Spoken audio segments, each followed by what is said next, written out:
record button. Thank you. Yeah. Guilty of it a lot of times. Okay. Yeah. Awesome. Awesome. Welcome, everyone. Good evening. We are excited to have you all tonight. I think we'll get started. I think Lauren's running a minute late, but she'll join when she's able to. So we're we'll just get it going here. So my name is Catherine. I'm the engagement manager with Let's Detroit. Let's Detroit is a talent retention and attraction initiative of the Detroit Regional Chamber. We're only 2 years old, so we've been working on aggregating all things live, work, play, and serve in the Detroit region, all through the eyes of young professionals and other college students who are choosing to build their careers here. So one of our goals is to increase the number of college graduates that stay in the region. And we try to do that on our website on letsdetroit.com, where you can find all of our co-hosting organizations tonight and our guest speakers tonight that are part of our regional ambassador network. So you can connect directly with our ambassadors on our website and also through our texting platform, which you can also learn about on letsdetroit.com. And so we welcome you to connect with us there and on social media. And we're excited to have this conversation tonight, and we're excited that you're willing to spend your time with us, with Lauren and Whitney. So before I introduce our co-hosting organizations, is everyone good? Do a quick check on everyone's good on sound and visual so far. Cool. Okay, so just to give you a look at our game plan for tonight. So we will do some introductions. So actually, while we're at that, we just want to welcome everyone who's joining us to introduce yourselves in the chat. Please feel free to write your name, where you're joining us from today, whether that's your city, company, or neighborhood. Include your LinkedIn if you would like to. So we want to just get a sense of, we want to be able to also get to know you a little bit as well tonight.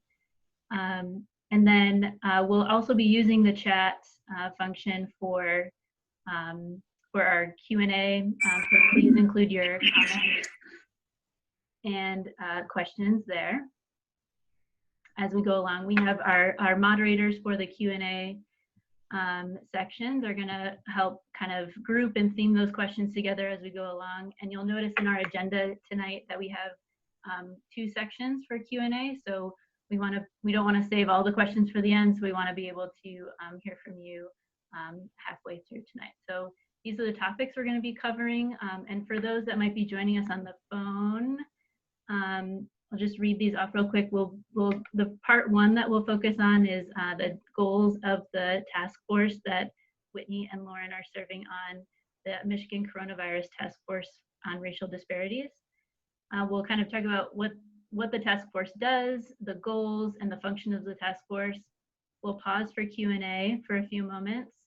And our moderators for Q&A might also, time permitting, be able to ask someone from the audience to ask their question out loud, and then you'll be able to unmute yourself and be able to do that. The second half, we'd like to focus on what it's like to join government boards like this and advisory boards for the future, and sharing some advice from Lauren and Whitney on their experiences with that, and how we can all continue supporting the ongoing work of the task force. And then we'll close out with some more Q&A and go from there. So again, for tonight, we're going to use the chat feature. So please continue to introduce yourself as you join us. And from there, I'm going to pass it on to our co-hosting organizations tonight. Really appreciative that we're all willing to do this together and for their help. Co-hosting tonight. So first I'm going to pass it on to Darvel to introduce yourself and Black Young Professionals of Metro Detroit. Hey, good evening, everyone. My name is Darvell Powell. I am the president of Black Young Professionals in Metro Detroit. Really glad to be here with you. I'm glad some of our members and followers were able to join us tonight. We are a young professional social organization focused on building a single cohesive community of young Black professionals throughout the entire region. We focus on community service, personal development, and of course, social events. So right now, we typically be doing handlebars for the homeless, but due to COVID and all these circumstances, we're doing other outdoor activities that are COVID low risk. So definitely check us out right now at bypdetroit.org and get on our mailing list again at bypdetroit.org. And I'm Darvell. I'm taking your questions later. Thanks. I'm going to pass it over to Challenge Detroit now. Good evening, everyone. I'm Paulette Bolifer-Fulkerson. I'm the Talent and Engagement Manager for Challenge Detroit, which is a year-long multidisciplinary fellowship program in the city of Detroit. We focus on leadership development, developing community-minded leaders. Our fellows give intellectually throughout the fellowship year through strategic projects that are designed to support and accelerate the missions of our nonprofit partners. Also with us today is outgoing fellow Alyssa Williams, and I'm going to hand it over to her. Thanks, Paulette. So as she said, I'm just wrapping up my year with Challenge Detroit. I'm also ambassador for Let's Detroit. In addition, through Challenge Detroit, I was connected with my current company, which is Strategic Community Partners, where I'm our manager of equity initiatives. And I'd also like to mention that we are currently gearing up for our first virtual conference, and I'll drop the info in the chat box if you'd like to learn more. And I will pass it on over to Michael. Hey, good afternoon. My name is Michael Wheeler, and I am the 5th and current president of Detroit Young Professionals. Detroit Young Professionals is a great nonprofit that was known for hosting 1 to 2 events per month up until about 6 months ago. We specialize in 3 types of events that usually fall during the week in downtown, midtown, or Corktown areas. We host social networking events. In January of this year, we started the year off with a bang with a very popular networking event at Detroit Vineyards, which we could never conceive of hosting now with everything going on. We love hosting professional development events as well. Last March, we partnered with Hodge Flemings to help our members identify their personal brand and also develop it, which is very important in the age of social media. And last but not least, we have fun community service events. Every year in the spring, we invite 10 local nonprofits that are actively seeking volunteers to come and talk to our members and match those members up with volunteer opportunities that they can be excited about. That event happens in the spring, and that's called our Service in the City Mixer. Last month, we also got involved with a fundraiser benefiting Matrix Human Services that Whitney Griffin, one of the speakers tonight, was organizing. And it was the easiest decision I've ever made as president because it involved delivering tacos to people's homes. So it was a win-win for everyone. In general, DYP usually has a 50-50 split of free and ticketed events. Membership is only $40 per year, and that includes access to discounted DYP events, membership perks, giveaways, and access to some of our more exclusive member-only events. The best ways to stay up to date on DYP are to follow our Instagram, which is just at DetroitYP, and sign up for our newsletter at DetroitYP.org. We also have a presence on Facebook and LinkedIn under our full name, Detroit Young Professionals. Now it's my pleasure to pass it on to Lauren and Alex from the Young Nonprofit Professionals Network, YNPN. Hi, everyone. My name is Lauren Wagner. I'm going to be representing for the Young Nonprofit Professionals Network tonight. YNPN really aims to promote a diverse and innovative next generation of leadership among social impact professionals in Metro Detroit. We do this by creating opportunities for networking, professional development, and community involvement to drive inclusive change in the city. And so we're really excited to be a part of this tonight and happy to be here. I will drop our link in the chat as well. And it's on to you, Catherine. Thank you so much. Like I said, thank you to our co-hosting organizations tonight. You can also connect with all of them on letsdetroit.com, where you can find them all in one place. So we're excited to do this event together. with you. So, so next I'd like to introduce our featured speakers, Lauren Bealore and Whitney Griffin, who are Let's Detroit ambassadors, meaning that they have profiles and have signed up on our website to serve as connectors to the things that they're involved in, their companies, where they live, and all those sort of different topics, and which includes our co-hosting organizations too, are all also Let's Detroit ambassadors. So Lauren Bealore is the Michigan Political Director for America Votes. She is the co-founder of Young, Ambitious, and Beautiful. And she also serves as a precinct delegate and a city commissioner in Southfield. Among other things, both Lauren and Whitney are involved in a lot of things politically and with advocacy, around advocacy. So that's a little bit about her so far. Whitney Griffin is the Director of Marketing and Communications at the Downtown Detroit Partnership. She currently serves on the board of the Founders Junior Council at the DIA, as well as First Independence Bank Millennial Advisory Council. And as mentioned, and also as mentioned, yes, as Michael mentioned, is that Whitney is also the previous president and chair of Detroit Young Professionals. So Lauren and Whitney are also, the whole point of our conversation tonight is to learn more about their appointments on the Michigan Coronavirus Taskforce on Racial Disparities. So we're going to learn more about that in just a moment. So first I want to say welcome to Lauren and Whitney. Thank you for joining us tonight and for your time. And I just want to give you a moment to say hello if you'd like to. Hey everybody, I'm really excited to be here. Thank you all for joining us for this conversation. You know, Laura and I were talking, both feel like this is a very important dialogue to have. As Michael mentioned, as the previous president of Detroit Young Professionals, I'm extremely passionate about providing opportunities and just any type of information platform that I can for young professionals to be more involved in our community, and also take the steps to become this region's next generation of leaders. So really excited for tonight's conversation, and thank you for joining us. Hi, yes, my name is Lauren Bealore, and as Catherine mentioned, a lot of my work is centered around a political arena, and I'm really looking forward to having this conversation. As Whitney mentioned, as well as Catherine, it's an important conversation to understand how millennials, especially those in different demographics, can hold spaces in places that they're not typically represented. So this will be an important conversation to understand how to take your passion and pivot it to higher levels of government ultimately. So looking forward to the conversation. Thank you. Thank you. So so from there, I think we'll kind of get going with Michael, who's going to kick us off with our first couple topics, question topics. For Lauren and Whitney. Thanks, Michael.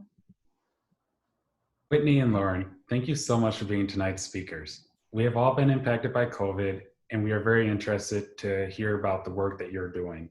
Please tell us about what the task force is and the goals driving it. Yeah, so the task force was created in response to the disparities that Black Americans, or Black Michiganders, were facing related to COVID. And we're an advisory board, if you will. It's multi-sector, statewide, and we were created because Black Americans in Michigan make up 13.6% of the population. However, we accounted at the time for 40% of the deaths from COVID. And we know that a lot of the negative outcomes related to COVID for Black Americans were due to a lot of other societal issues and just things that this task force is looking to change. So we're really excited to be able to create equitable pathways to better care for Black Michigan residents. Nice. And can you, what did you mean by sectors, Whitney? Just different industries or geographical sectors? Both. So we have people serving all different kind of industries, all different kind of backgrounds, different demographics, age-wise, and also residency-wise. So we have people that are on the western side of the state, northern side of the state, you know, a lot of people that are clustered down here in Southeast Michigan. Okay, cool. And Lauren, could you go into the specifics? What's your role on the task force and how often do you all meet? So the task force, when initially put together, also was comprised of a Michigan Community Action Team, and that's where my role comes in. It's a little bit larger of an entity, but we also are broken up into different work groups as well, which I really think is important for people to know because, again, it shows how you can bring your expertise in different areas. So we have telehealth access, environmental issues, centering equity, which I am a part of, strategic testing and infrastructure, primary provider connections as well. And so these different entities help us break up into different areas that we can really harness and focus in on for long-term investment throughout the state. Specifically around centering equity, which I found to be extremely important considering the things that can arise from the recent protests, which shows that we were facing 2 pandemics this year. You know, it's important that it showed how we can look at, for all residents of Michigan, to experience equitable opportunities to grow and thrive in healthy communities. Part of the aspect of the Racial Disparities Taskforce was addressing that we were experiencing the pandemic through different cultural lenses. And that played a role in the response factor, especially as it relates to rapid response around wearing masks or around the social distancing aspect of addressing COVID-19. Understanding that historically these disparities are embedded in our communities in different ways. This helps us take a long-term sustainable approach to looking at this as an economic and social justice issue as well. And focusing on some deliverables that will look at the cause of COVID-19 and implementing policies through that. And so we've been working with state government agencies and thinking of ways to address this from not only the racial disparities aspect of it, but also a racial equity and inclusion aspect, implementing REI programs through state agencies, through public health agencies. That includes hospitals as well, which we saw many people be either displaced or rejected from care during the initial outbreak of COVID-19. So these are just some different entities of the structural makeup of the task force that may not necessarily be seen all the time in public arenas. Thank you so much. Your meetings with the state agencies, what's the cadence behind those? Is it as needed, or do you guys meet like once a month, or how's that work? So this is definitely going to play a role into prioritizing leadership outside of just the initial title that comes with it. So we have weekly meetings. There are also some stakeholder meetings that are just being put in place as an additional entity of the Centering Equity Work Group that I will start joining. And then we have the Michigan Community Action Team weekly meetings. So I'm in a lot of meetings for the sake of transparency. Is it worth it? Absolutely. As far as the demographic makeup, there are not many millennial voices on the meetings. There's diversity in gender and racial makeup, but again, the age factor seems to be a cohesive thread across work groups, which is, again, why we're having these conversations with young professional groups that can elevate the number of people involved. But you know, it does add on to my schedule in addition to other things, roles that I have. Yeah. Lauren, Whitney, thank you so much. Now I want to pass it on to my contemporary Darvell Powell with Black Young Professionals for the first of 2 Q&A sessions. Before we get to the Q&A, I just wanted to also add one other thing too. So as Lauren mentioned, the task force is rather large. It's a larger body, right? And so we, I think there are like kind of 2 entities with it. And then we dip into the work groups. And so, Lauren, you know, you mainly kind of engage the Michigan Community Action Network, right? And then there is a separate layer of that too, which also meets once a week in addition to our work group meetings.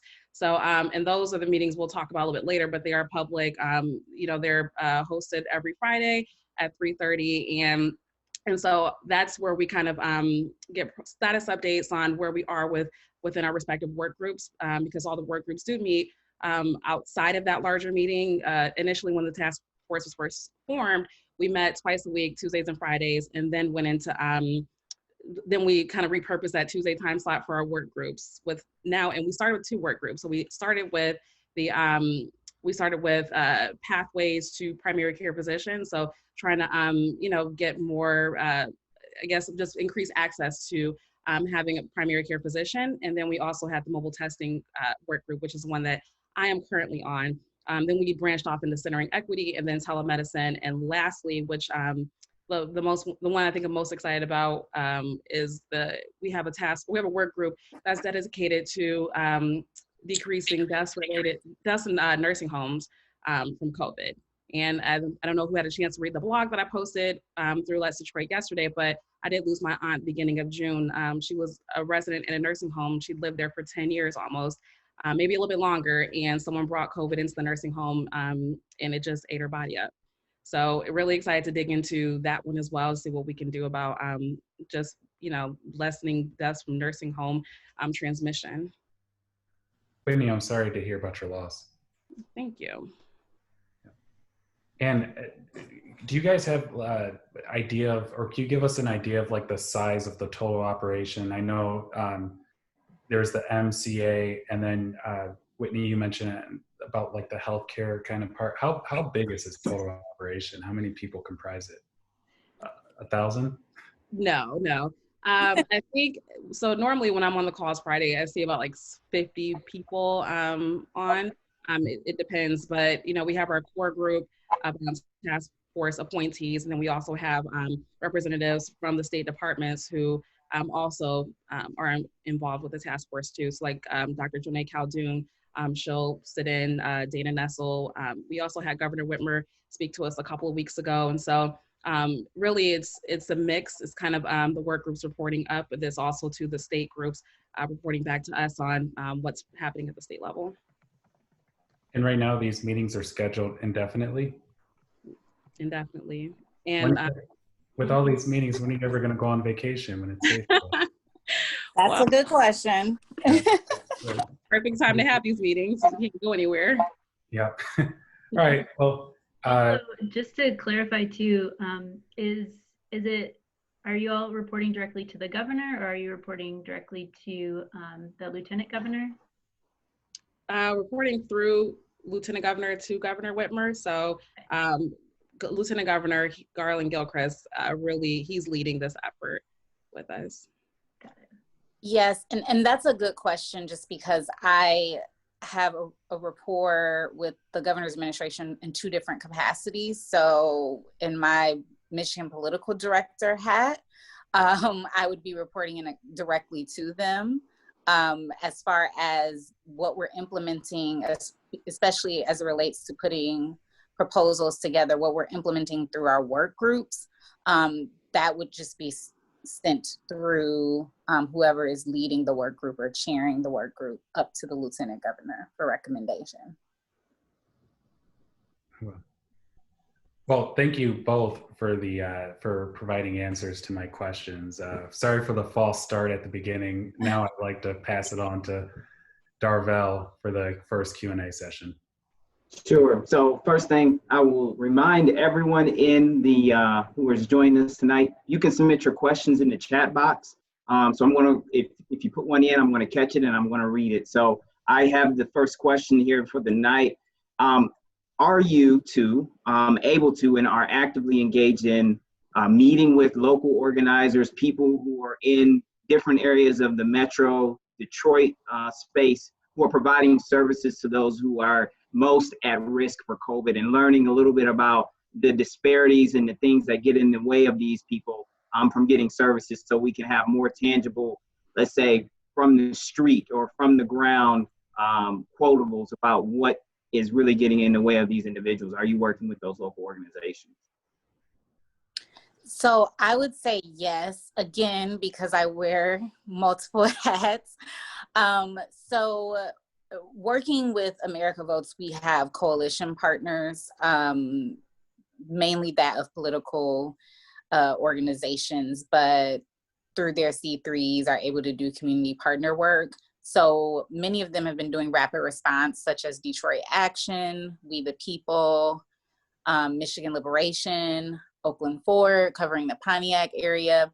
So that allots for, again, us to, and that again plays a role with getting selected to work with the task force because of the connection to these organizations, because we also have legislative accountability with the governor's administration. It's just easier for me to report that out to our partner organizations.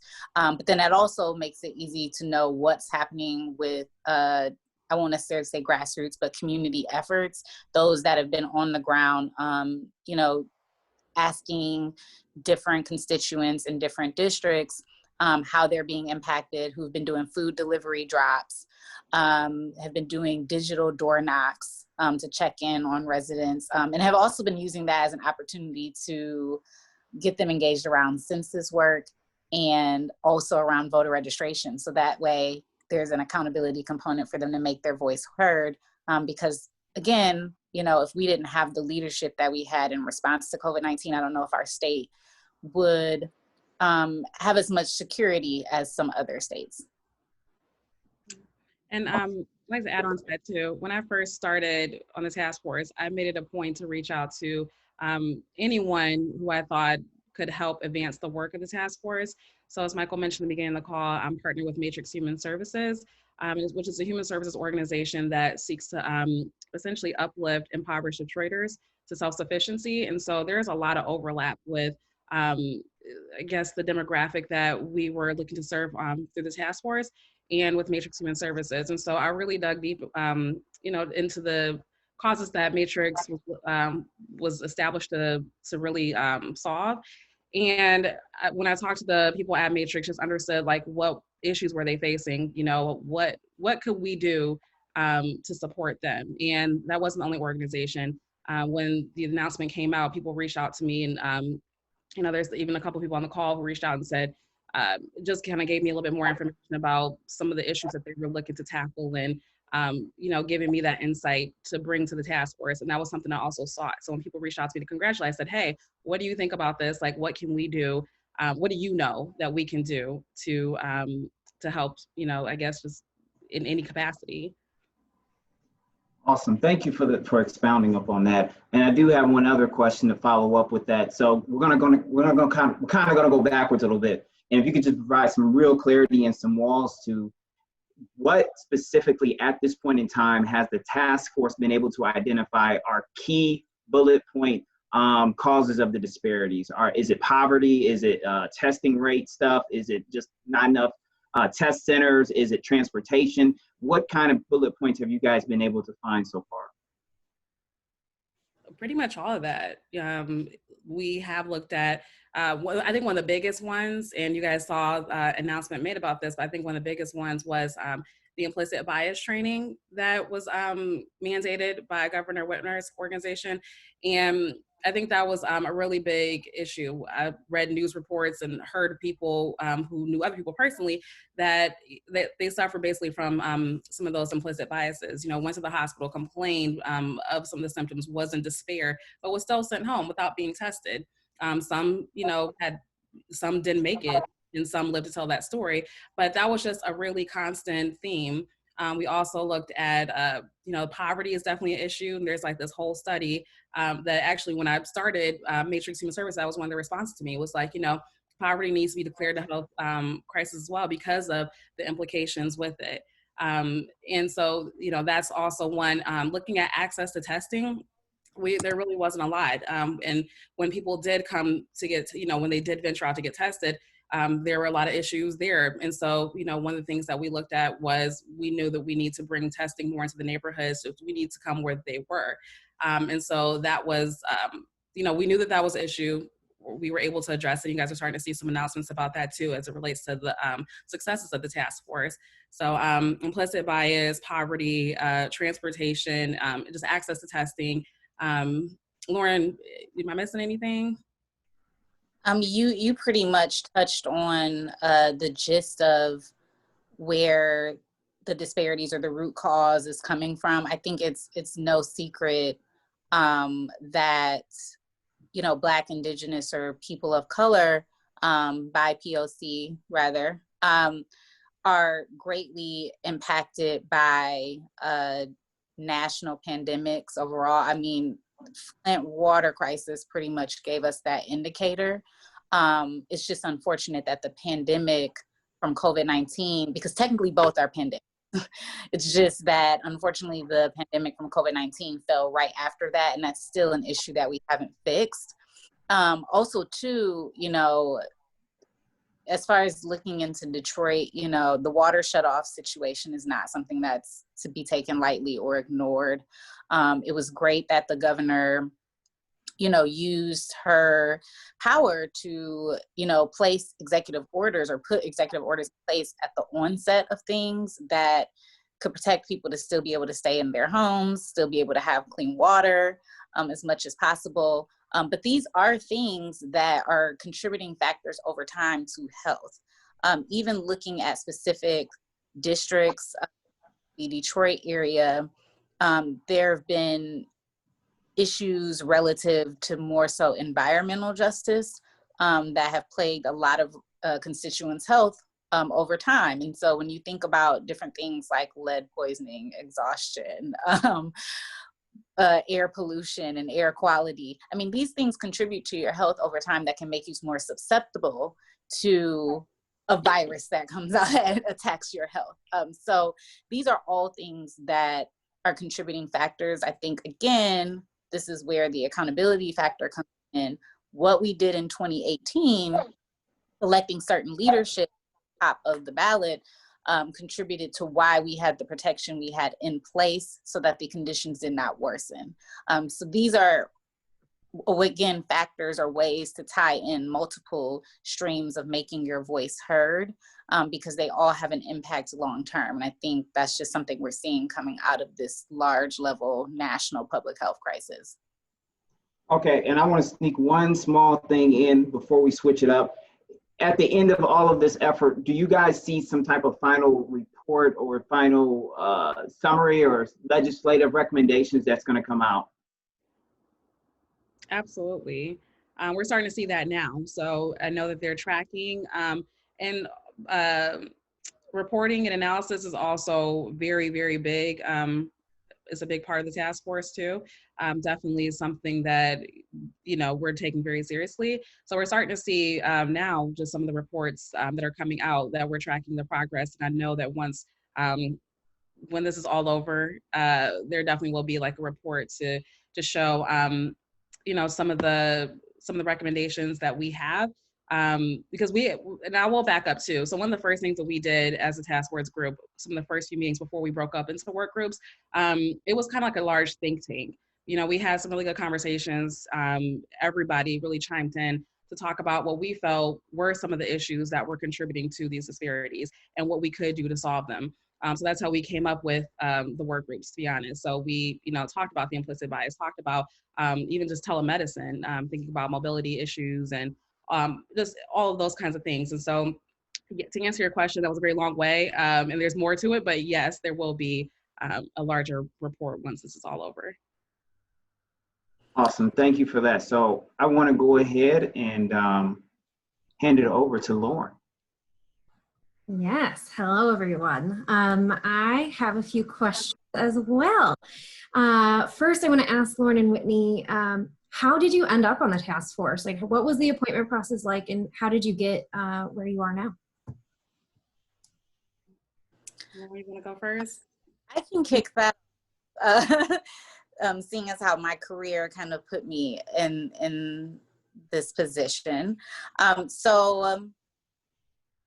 I will say this, mine kind of comes from personal relationships, just because I'm literally working with the governor's administration all the time. So I might have skipped a few steps to go through that process. I'll be transparent about that.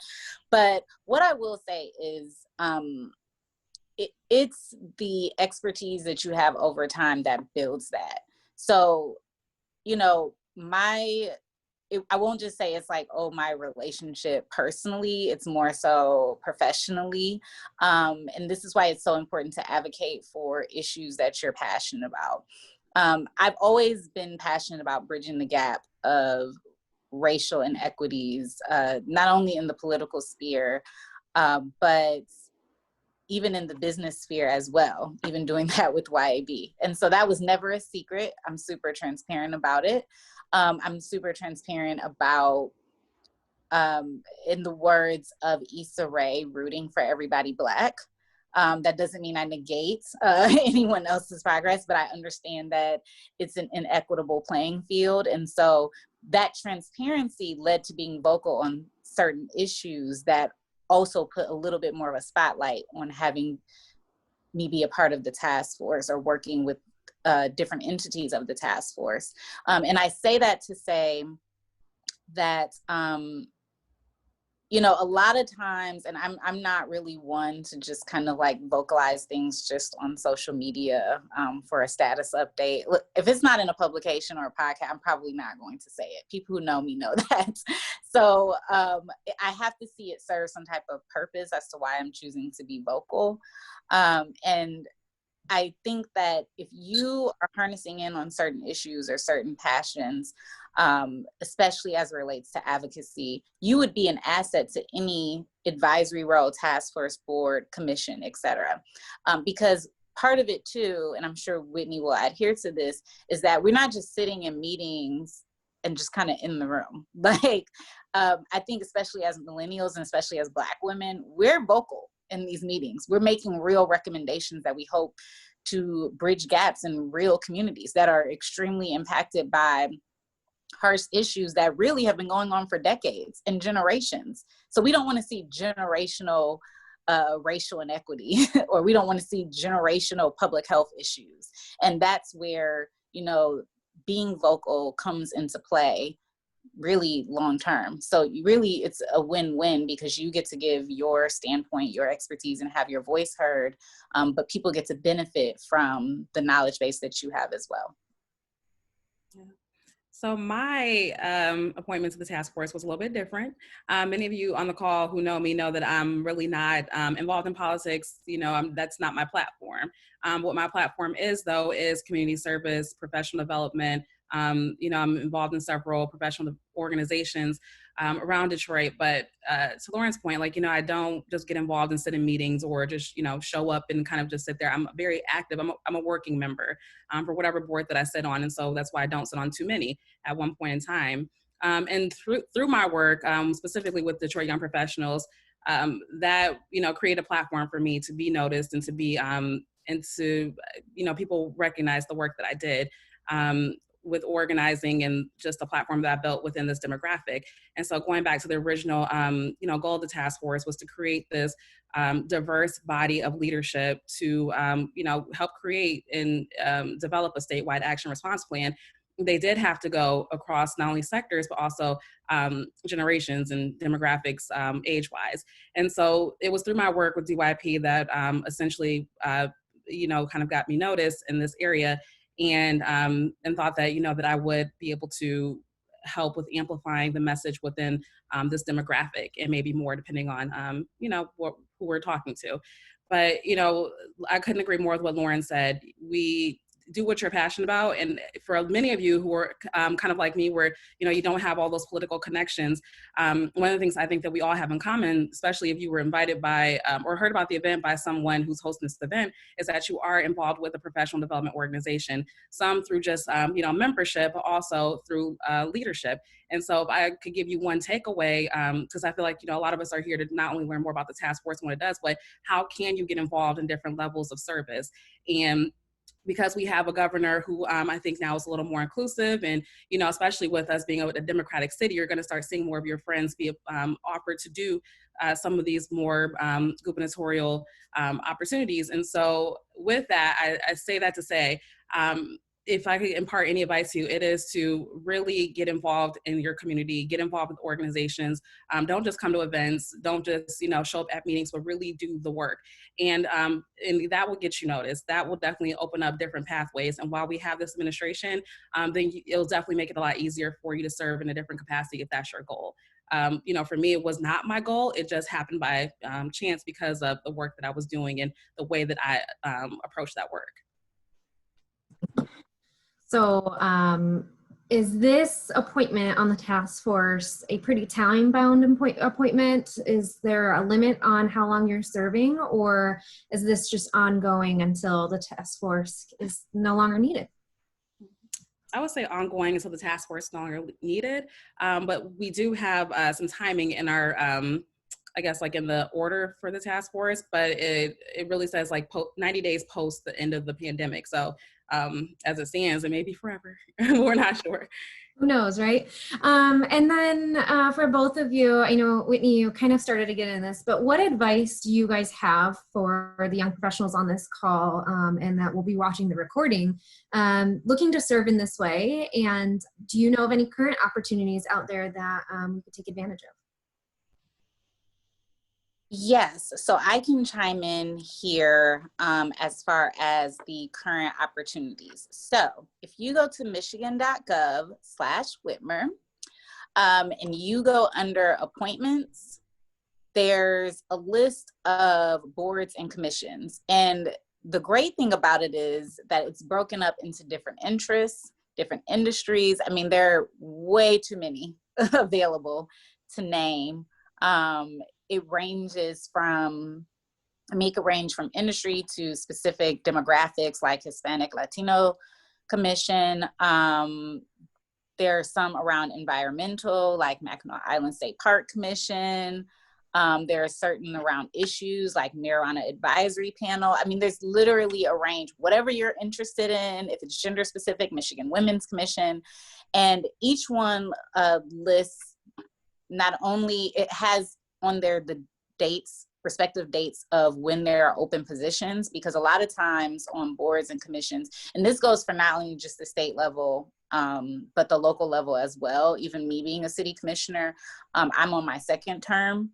So there are term limits. Technically, you can get reappointed. So after my first term, I just got reappointed, but you do serve under certain terms, and that gives the opportunity for new voices or new spaces to come in.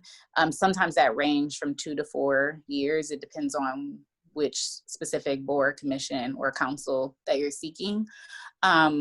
So if you look under there, it will lay out everything for you. And again, that's michigan.gov/Whitmer.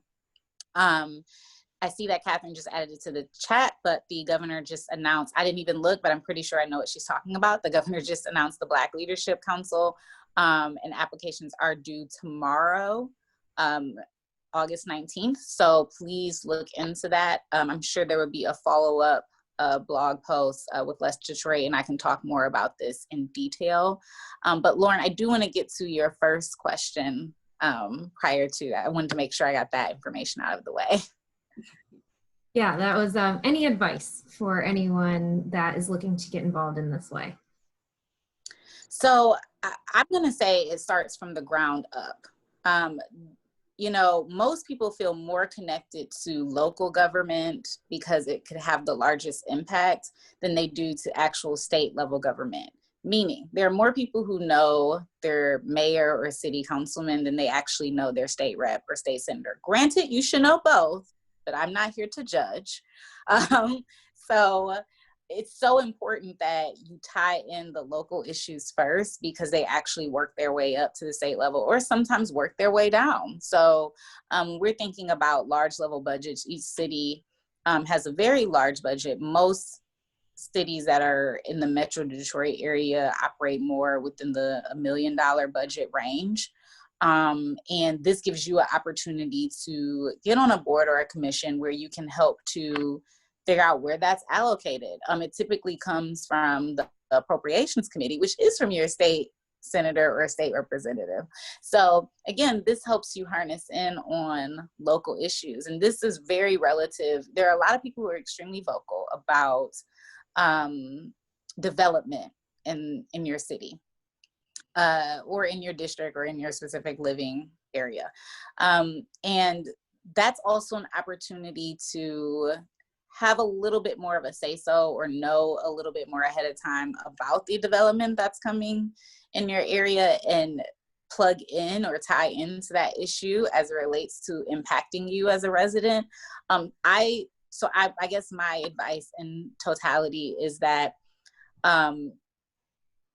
your passion or your voice can carry you wherever you want it to. So that's ultimately your choice on where you want that to go. If you want it to stay within you internally, so be it. If you want it to be external and actually maybe reach another person, then that's your opportunity to do so. And there are several opportunities. I am typically always the youngest on many. I was the youngest city commissioner and, a lot of times sitting on boards. So I would be happy to see more people in my age demographic. We're not getting any younger. So being the youngest is not necessarily a compliment anymore because that means that we have a lot more work to do. But even when I started at the onset of like 24 or 25 on commissions, I was definitely the youngest. But my second heat of advice would be to go in with a plan. So anything that I've joined, I've gone in knowing what I wanted my legacy to be out of what I did. And that's whatever organization I'm a part of, board, commission, task force. I know what I want my voice to do. So I'm going to go in with my own agenda and align it with the overall agenda. So that way I can actually go in and make an impact, because meetings get long, they get tiring, and they get continuous, and they can be repetitive. So some people are seat holders on things and they just kind of hold a title, but you go in and you shake it up and say, that's not what we're doing. We're actually going to make an impact. You'd be surprised. Excellent advice. Thank you both. I know we have quite a few questions in the chat, so I'm going to actually throw over to Paulette, who is going to share some of the questions that we have from our audience members. Actually, before I go into the audience, I did have a couple of questions.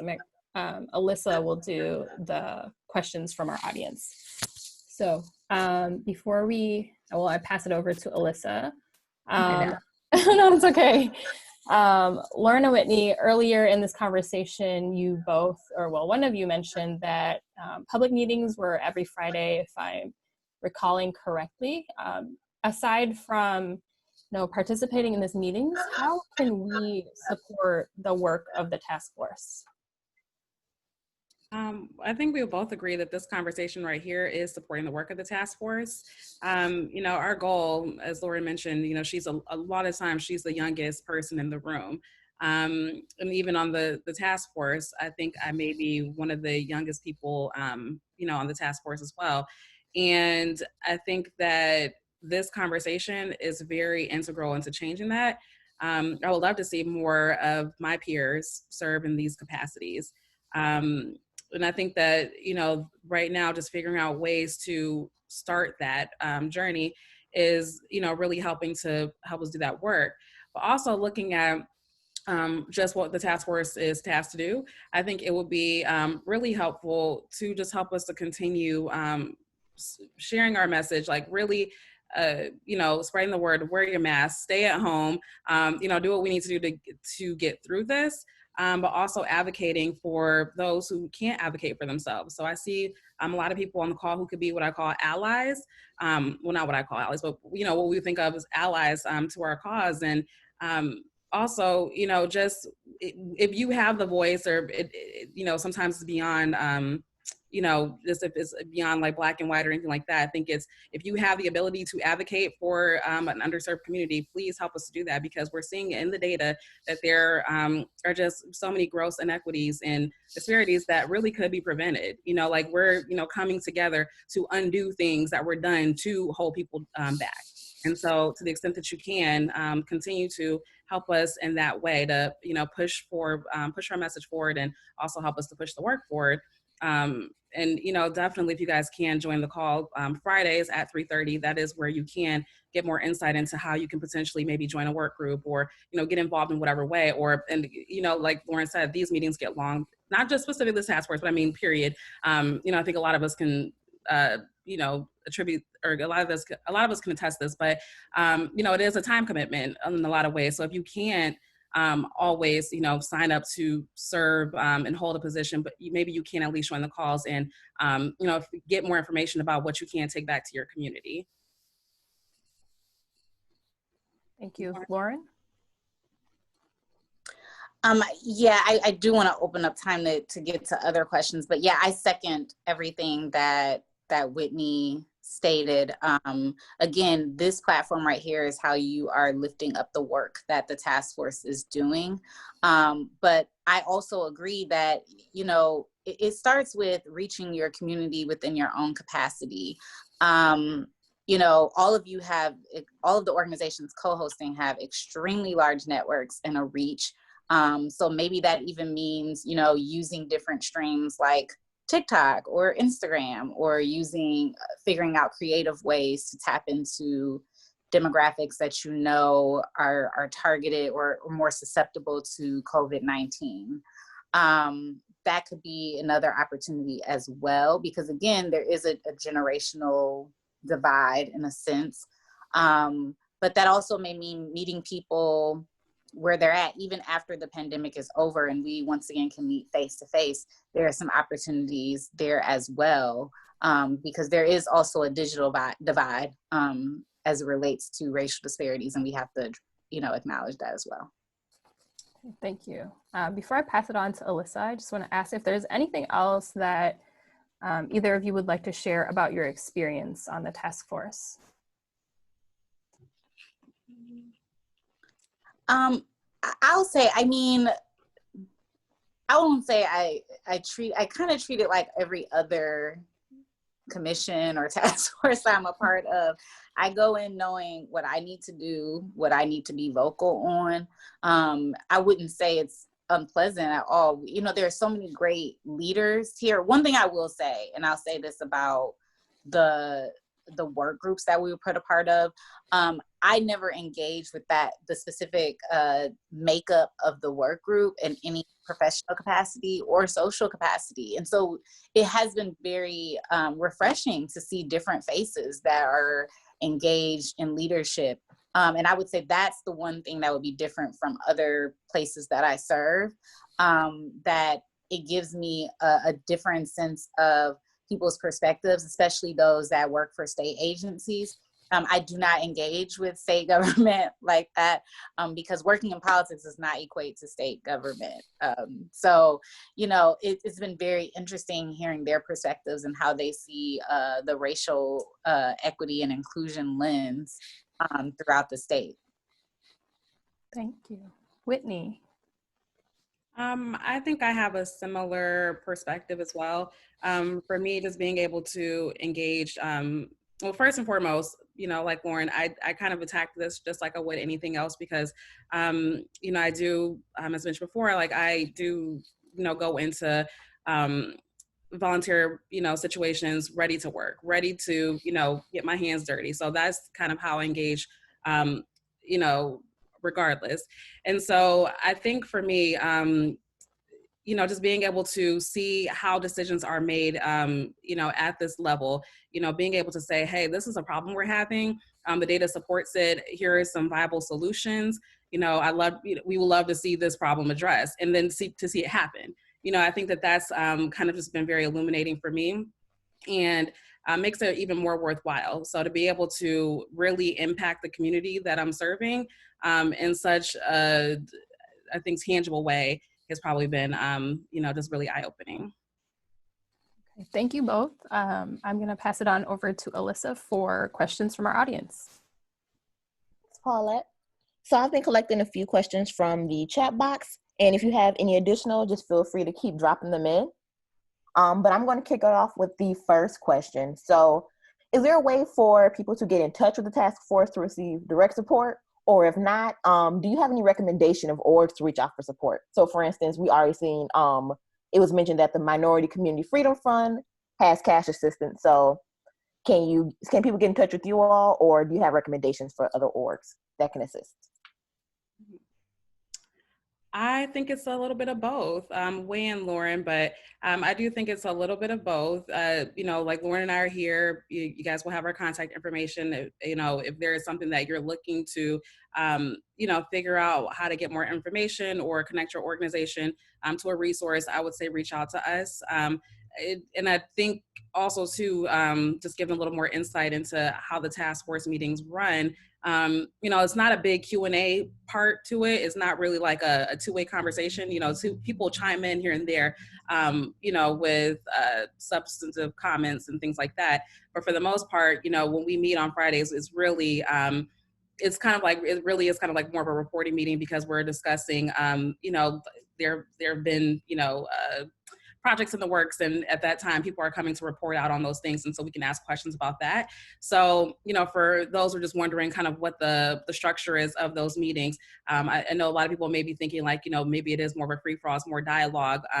It's really informative, it's a great experience. However, on the Friday calls that I have on the task force is there really isn't a whole bunch of dialogue to really ask a lot of those questions. So I think your best bet may be to contact someone who could probably, help you navigate that. Yeah, I'm going to second that. When we started out, it was a lot smaller, and it wasn't open to the public yet. So for my Friday meetings, which are typically at 11:30, it's again a report out. It's kind of straight to the point. A lot of the work happens in the work groups. So I'm definitely giving a lot more dialogue and suggestions. We're also deep diving because we have to have deliverables at this point. Like we can't, and I love that the Lieutenant Governor is intentional about this. We can't just have a task force and we don't come out with deliverables. So at this point, he's asking for deliverables. So that requires us to deep dive a little bit more in that capacity. And I think that's where we're able to flex a little bit more of our brain muscle on ideas or approaches. As far as organizations go, I mean, it kind of depends, because there are organizations in general doing work on racial disparities. So you have like Detroit Economic Justice Center, who does great work on that. Michigan Liberation, who works with the Lieutenant Governor on criminal justice reform, also addresses the racial disparities aspect of that. So there are different people that tackle the issues and from a community organization standpoint. And then there are also people who are representatives of organizations that sit on the task, or different entities of the task force. So as far as the Michigan Community Action Team, you have Tanya Allen, who's with the Skillman Foundation, who's on my entity of the task force. But then you also have Deza Kozma, who also is in my center equity work group. So there's a range of community leaders, which I think, Whitney and I being a part of this conversation presents some transparency at some of the faces who are involved that you may be able to connect to in different aspects. Great. Thank you, Lauren and Whitney. So I'm going to move on to the next question. So Fatima M. wanted to get your opinions on why do you all think students are returning to DPS, thinking of the racial demographics of Detroit and the racial disparities around COVID-19? Yeah, this is a touchy topic. I know. So we are going to maneuver this carefully. So, okay. So obviously, there's a racial disparities component within education and how it's being approached state by state as it relates to the return to school. I will not put that on the governor's administration, because that decision was made by your legislature. And, the GOP is the majority there. So, take it where you want to leave it on that. And then when you think about the distribution that's allocated to different districts, because it is understood there is a technology divide, and that's playing a role as to why some people may not be able to remain at home. And some of this was made on a school district level as well. So there's a couple of different entities, and this is why every entity of government is important because you elect your school board, you elect your state reps and state senator, I'm just saying, these are all people that you technically elect that are making these decisions currently. And no, we did not make the assumption that we were one day going to have a global pandemic that we hadn't seen since early centuries ago, since the bubonic plague or Spanish flu. But those things happen, and we need people who are responsible to make those decisions. I know that the governor has brought in specific councils and task force to address these issues as well. But even in our centering equity work group, I can be transparent and say we are talking about this currently because there has been a budget that has been received, and we're just trying to figure out how to divvy that up. We realize that the technology divide is a huge thing, especially for people who are working from home in a household that would have to share the internet with their children. So hopefully that semi-addressed the question that was asked. But I would say, to specifically answer it, it's definitely per school board, school district, and then the legislature combined. Nothing to add. I completely agree. A great answer. And to just echo your point about the school board elections will be on this upcoming ballot for Detroit. So I'm just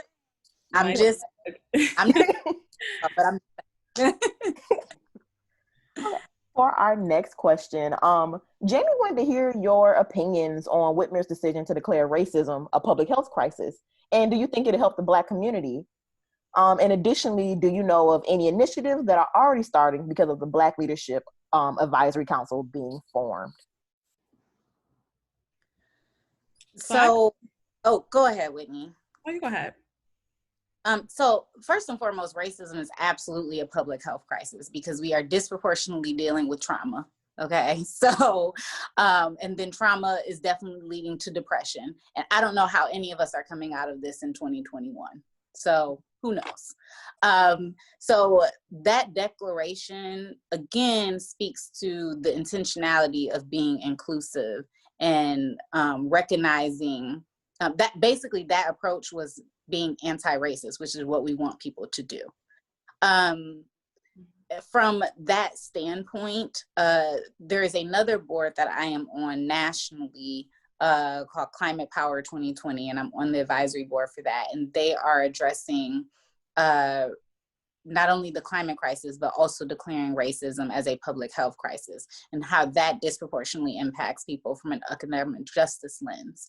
And that includes myself, Stacey Abrams, John Podesta, John Kerry, who will be speaking this evening at the DNC convention. And also several leaders of people lead Flint Rising and several other leaders per state that are coming together to try to address the racial component of public health. Because again, the trauma is generational, and that does impact different aspects of our health overall, and it can lead to other health issues. So it's not something to just make a statement and have it, go promotional on social media. It's a real issue, and I think it was extremely intentional as well. Yeah, I wholeheartedly agree. I definitely think that it was, it was necessary, and I fully support the decision to do that. As Lauren mentioned, we're seeing a lot of the things that we're going through, as with the disparities are, directly related to institutional racism. And so I am happy to see this. I'm happy to see this change in this declaration by Governor Whitmer. I think it's definitely the first step. I think it's the first step to undoing a lot of the things that were, created to disenfranchise us. Thank you. And so for the second half of Jamie's question, do you both know of any initiatives that are already being started because of the formation of the Black Leadership Advisory Council? I am not aware of any. Lauren, you may be with, more tie-ins to different levels of government, but I am not aware of any new things happening as it relates to the formation of that council. I think, as I mentioned, applications are due tomorrow. Another plug for everybody. So I'm pretty sure we'll start seeing something, within the next few weeks, months, or whatever, if they aren't already established. Yeah, I would second that. There have been no additional entities in relation to the Black Leadership Council, but I do think that it does open for conversations within several other organizations, whether that be politically or not, to think more about REI and race, equity, and inclusion, and DEI, diversity, equity, inclusion efforts across the board. So that might open doors for more conversations with other entities that have platforms such as the Black Leadership Council. Great. So we're going to switch gears a little bit with the question. So folks want to hear a little bit more about the political brass tacks of it all. So first, this was directed to Lauren.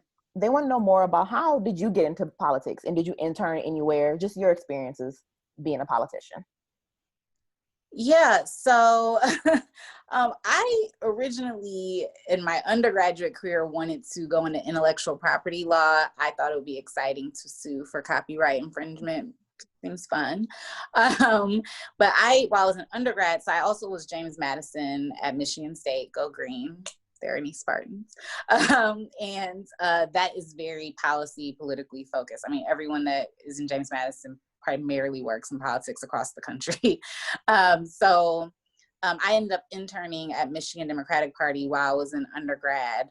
And I kind of talked my way into every role, because it's one thing, I think, to work in politics, and this is where I think representation matters. But it's another thing to be put in certain roles. And a lot of the roles I've been in, I've been like the first or the only.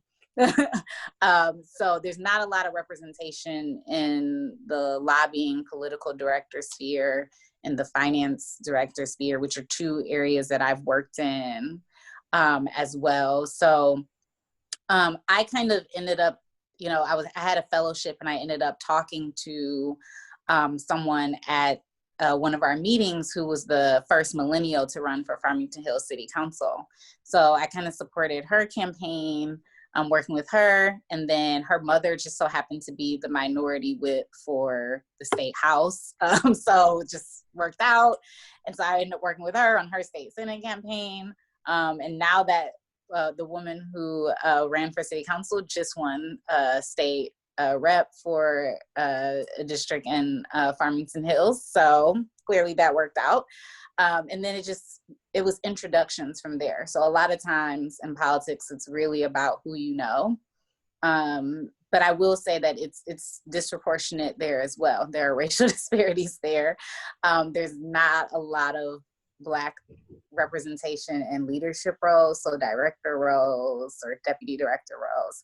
And that's where a lot of the decisions are made. So definitely highly encourage people to seek after those roles, because a lot of times they are given to white counterparts who just happen to know someone. And just want to add to that. So I've been on the tax board for the city of Detroit, I want to say since 2015 or so. You can always help yourself by, and that wasn't something that I sought out. It was just kind of an opportunity that came. Just always make sure, you have a good online presence, especially when it comes to LinkedIn. You always have a recently updated resume. You're prepared, because being prepared and being able to move fast on opportunities, if someone says, hey, we have an opening, that always helps. to be prepared. So the tax board, again, that wasn't something I sought out.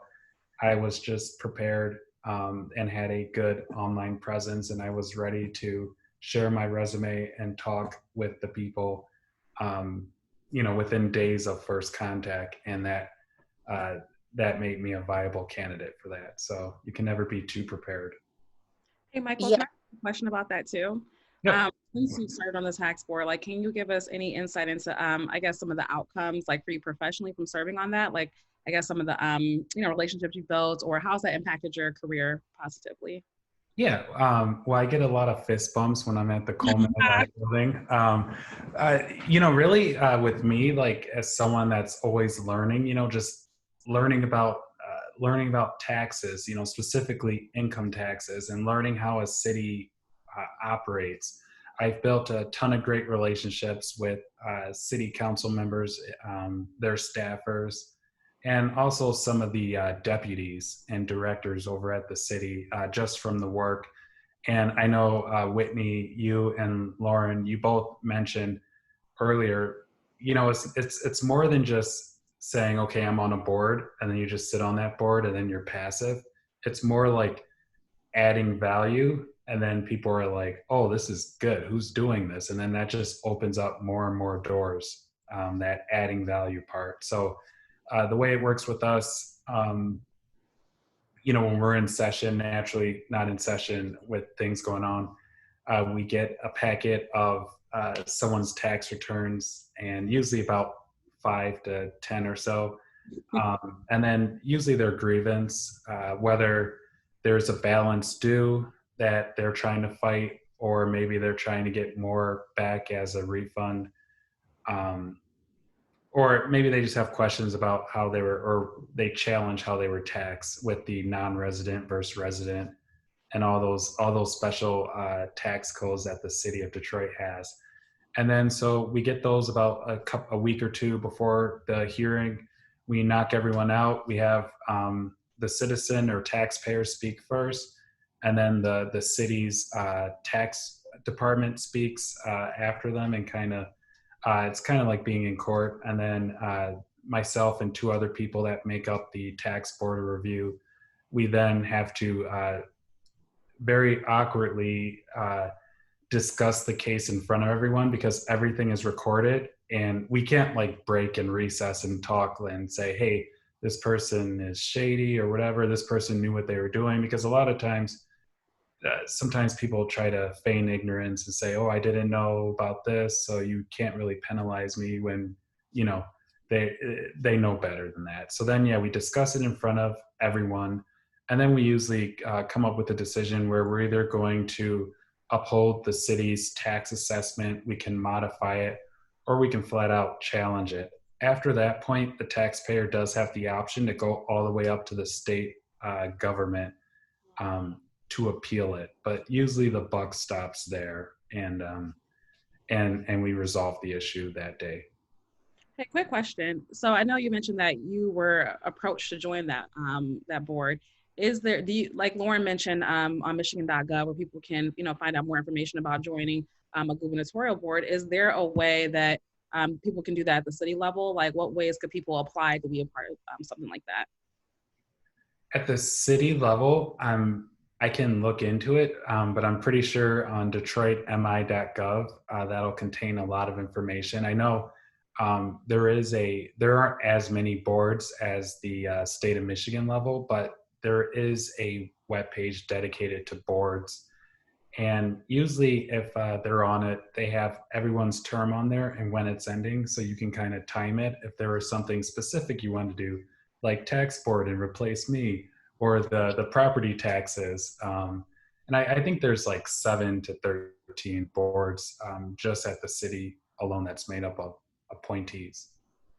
Yeah, to second Michael's point, every city is actually required to have this information. So as a fellow back in the day, when I was still in grad school, part of my role with Michigan Suburbs Alliance was to do policy implementation. And so that's to make sure that local governments were adhering to certain engagement with their constituents. And so every city is required to have that information on their website. So they all have it on there, and it does include the terms. And it's a board and commission page, whether it's Detroit, Southfield, Farmington, West Bloomfield, they're all available on there, including the term limits as well. But I also agree with Michael's point about branding. You are a walking brand. So that has created a lot of opportunities because people stalk your social media, whether they're telling you or not. So that creates a lot of opportunities to elevate your career or engage on a level that you may not necessarily have started out as. Also too, treat yourself as if you already owned the position. I definitely, again, have talked myself into a lot of positions, and I'm never going to say I'm not good at anything. So I can say I'm willing to grow, and I'm tenacious, and I have the capability to learn if I'm not necessarily familiar in a certain area. But I'm not going to downplay, because if I haven't tried it, how do I know if I'm good at it? And I would also like to add, one other thing too. Like Lauren mentioned, you are a walking brand, do the work. And I feel like when I was first starting with DYP, like I would hear people say that all the time, like, panels were starting to get really big, like, within the city, more people were starting to host events. And it would be all these like, leaders who, were still young enough to, that you can relate to them, but they were doing so many amazing things. I'm like, wow, I can't wait till I get to that level. Like I want it now or whatever. They made it, especially with social media, makes it feel like you can get things, you can get that recognition or some of those opportunities a lot sooner. You can kind of fast track it, right? And to a certain extent it can, but what they will always say was do the work, don't cheat the process, like all those types of things. And I would like, every time I would hear them say, I'm like, oh, okay, here we go. Like, as I was, still trying to go to do whatever, as I was still trying to make my mark. And finally having, gotten some of those opportunities that I was looking for at that earlier stage, I have to go back to it. Like everybody was right. You cannot cheat the process, like do the work. And so, following off what Lauren and Michael said, to me, I always advocate for this, especially when I do other speaking engagements, to talk about the importance of, getting involved in your community and joining professional organizations. It is that you are a walking brand, and your opportunities really lie in how you present yourself both offline but also online. And so to the extent that you can, make sure that you are branding yourself and you're constantly aligning yourself with the things that you're passionate about. And you'll be surprised, like, you'll organically network and organically meet people that can, open you up to different opportunities to serve, or just, your next professional opportunity. So that would be my, my 2 cents on that. Great, thank you. That was a great conversation that just transformed. I just want to wrap us up with one final question. So it's going to kind of refer to an earlier topic that you both spoke on, which would be the disparities of age on boards. So do you all have any purview on the number of spots there are for millennials on board? So for instance, in the one for the Black Leadership Advisory, I saw they specifically wanted someone between the ages of 18 and 35, which was refreshing. But are there any limits that on the back end, or in general, do more millennials just need to apply to boards? I think it's that. I would say it's the latter, where I think more millennials need to apply. Like if you feel that you're qualified and you have something to add, then certainly by all means apply, because you just never know. I think specifically in with these opportunities, it is more about what you can do and how you can contribute. Because you may have the experiences needed to move the needle in the way that they are looking for. So I'm not sure, and Michael and Lauren may have more, especially Lauren, you may have more knowledge about this, like whether, there are specific, like going into it, like how many are allotted for certain age groups. I just know personally from what I've heard from others and what I'm seeing now, and just from what I've learned throughout my experience with DYP, when we were brought in to do some other projects that I thought were like, way beyond our grade, if you will. But really it's like, no, we like what you're doing. We know that you know how to mobilize, that you know how to influence, you have a platform, you guys are putting in work, and we need that. So I think it really goes up based off what you can provide and what they're looking for. Yeah, so on the state, whether it's on the state level or the local level, people, or the national level, people want people that want to serve. Okay. If you are a worker, look, when I first got on my commission, they were excited that I already had a proposal, a plan laid out, because they don't have to do the work. Like, they want the people who are hungry and young. And it's like, you do it, we will support you. So even on the state level, the person that is in charge of appointments for the governor's administration she is a millennial.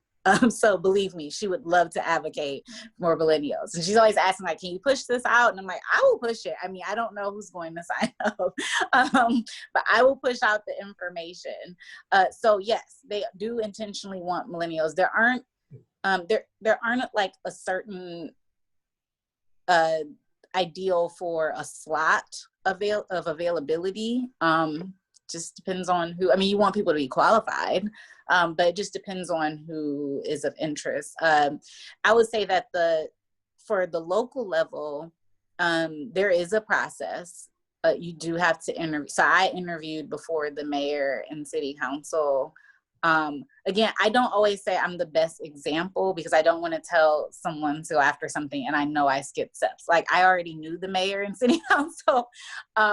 So I kind of just was showing up for the interview to just be official, but I do sometimes skip steps when I do things, but it just really is because of my career. It has nothing to do with anyone who has a passion can go after that. But there is an interview process, and sometimes it's not really because of you, it's just because of other things going on within administration that it may take a while. So I say that because I wouldn't want people to get discouraged and not want to go after it, because it may take a minute for them to select individuals. It may have nothing to do with you.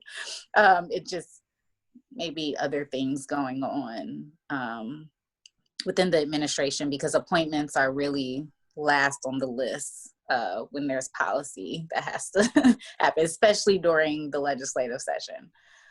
So, you know, there's no certain allotted slot for age groups or racial makeup or any other specific demographic.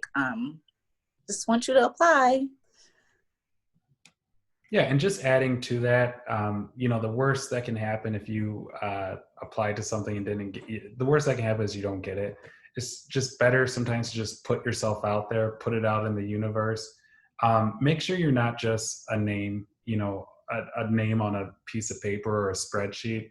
Kind of like what Lauren was saying, you know, if you can, if there's something public, show up.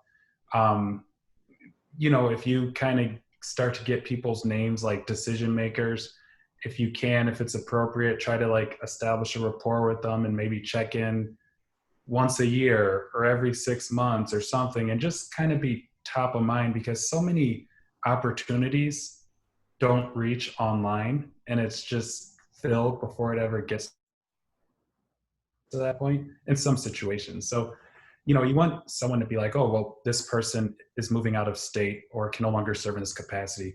Who can I get real quick? Oh, you know what? Lauren, she's active. She comes to our quarterly meetings. And, you know, she applies every time. Maybe let's give her a phone call. And that's going back to that point I made earlier about just making sure your social media is up to date, especially LinkedIn and all those things, because they're going to mention your name. And then when you're going to log into LinkedIn, and it's going to say 13 people viewed your profile. And you're going to say, what's going on? And then you're going to get that phone call. So just make sure everything's lined up and buttoned up. Also, too, as another opportunity to take it away from digital, if some people are, I don't want to assume everyone's huge on social media.